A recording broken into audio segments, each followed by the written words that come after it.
महर्षि महेश योगी वैदिक विश्वविद्यालय के कुलाधिपति ब्रह्मचारी गिरीश जी ने भोपाल में आयोजित 21वें आयुर्वेद पर्व में भाग लिया। कार्यक्रम की अध्यक्षता माननीय मुख्यमंत्री मध्य प्रदेश शासन डॉक्टर मोहन यादव ने की। साथ में प्रदेश के उच्च शिक्षा, तकनीकी शिक्षा व आयुष मंत्री श्री इंदर सिंह परमार और भोपाल से ही विधानसभा सदस्य भगवान दास सबनानी भी उपस्थित थे। इस अवसर पर अखिल भारतीय आयुर्वेद महासम्मेलन के अध्यक्ष पद्मभूषण वैद्य देवेंद्र त्रिगुणा और वैद्य राकेश शर्मा, अध्यक्ष आचार एवं पंजीयन भारतीय चिकित्सा पद्धति राष्ट्रीय आयोग, आयुष विभाग, केंद्रीय शासन एवं मध्य प्रदेश शासन के वरिष्ठ अधिकारी और भारत भर से पधारे अनेक वरिष्ठ वैद्य और विद्वान उपस्थित थे। ब्रह्मचारी गिरीश ने अपने संबोधन में कक्षा 1 से पीएचडी स्तर तक शिक्षा में स्वास्थ्य शिक्षा को सम्मिलित करने का सुझाव दिया। उन्होंने बताया कि महर्षि संस्थान ने महा स्वास्थ्य शिक्षा अभियान प्रारंभ किया है। भारत के 500 जिलों में 1000 वैद्यों की नियुक्ति करके जनमानस को आयुर्वेद के निवारक सिद्धांतों में प्रशिक्षित किया जाएगा, जिससे रोगी होने से बचा जा सके।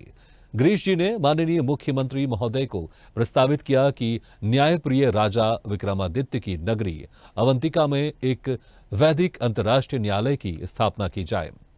महर्षि संस्थान यह न्यायालय मध्य प्रदेश शासन की सहायता से स्थापित करने को तैयार है। महर्षि जी ने इस हेतु सन 80 के दशक में प्रस्ताव किया था, किंतु उस समय किसी कारणवश इसकी स्थापना नहीं हो पाई थी। महर्षि संस्थान अब इस कार्य को संपादित करना चाहता है। माननीय मुख्यमंत्री महोदय ने अपने अध्यक्षीय संबोधन में ब्रह्मचारी गिरीश जी के प्रस्ताव को स्वीकार करते हुए कहा कि शासन इसकी अनुमति देगा और स्थापना में सहयोग देगा। मीडिया द्वारा प्रश्नों के उत्तर में ब्रह्मचारी जी ने कहा कि ये कोई धार्मिक न्यायालय नहीं होगा, किंतु भारतीय वैदिक सिद्धांतों, भारतीय न्याय पद्धति अर्थात पूर्ण ज्ञान पर आधारित वैश्विक समस्याओं को सरलता से सुलझाकर विश्व शांति की स्थापना का मार्ग प्रशस्त करेगा। उन्होंने कहा कि वो शीघ्र ही विस्तृत प्रस्ताव सरकार को प्रेषित करेंगे। कि महर्षि जी ने 1978 में महर्षि आयुर्वेद का कार्य प्रारंभ किया था। पूरे विश्व में 100 से अधिक देशों में इसका प्रचार प्रसार, उस समय 300 वैद्य फुल टाइम होकर के ये कार्य करते थे, जिसमें बहुत बड़ी भूमिका जो हमारे आचार्य बृहस्पति देव त्रिगुणा जी, इन त्रिगुणा जी के पिताश्री वो थे, और भी बहुत सारे वैद्य थे, नाम लेने का समय नहीं। लेकिन धीरे धीरे वो प्रचार प्रसार हुआ। 72 देशों में हमने स्वयं प्रचार किया, मॉल में खड़े होकर औषधियाँ बेची, अमृत कलश नाम का प्रोडक्ट था उसको बेचा, बहुत सारी।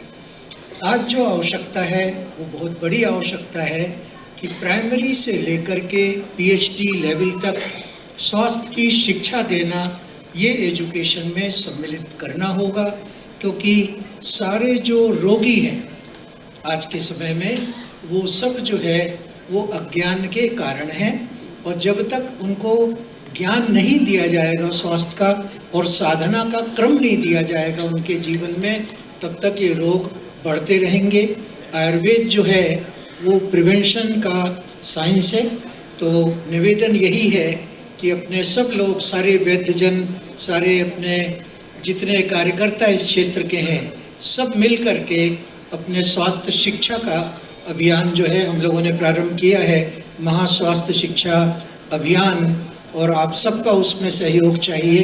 पूरे भारतवर्ष में 1000 वैद्यों को अभी अपॉइंट करने जा रहे हैं, और जितने हमारे एजुकेशनल इंस्टीट्यूशंस हैं उनमें जो है वो सब में एक महिला, एक पुरुष वैद्य होंगे, जो कि पूरे समाज में इन 500 शहरों में जो है वो स्वास्थ्य शिक्षा को चलाएंगे। हमारे वैद्य जी यहाँ बैठे हैं, मधुसूदन देशपांडे जी और अन्य सारे मेहता जी, सबका बहुत सहयोग है, आशीर्वाद है इस कार्यक्रम में। पवन शर्मा जी, अपने पीसी शर्मा जी, सब लोग लगे हुए हैं, और ये कार्यक्रम आप सबके आशीर्वाद से, शुभकामनाओं से, सहयोग से पूर्ण होगा, पूरे विश्व में होगा, ऐसी कामना करते हैं। आप सबका बहुत बहुत धन्यवाद। जय गुरुदेव, जय नमस्कार।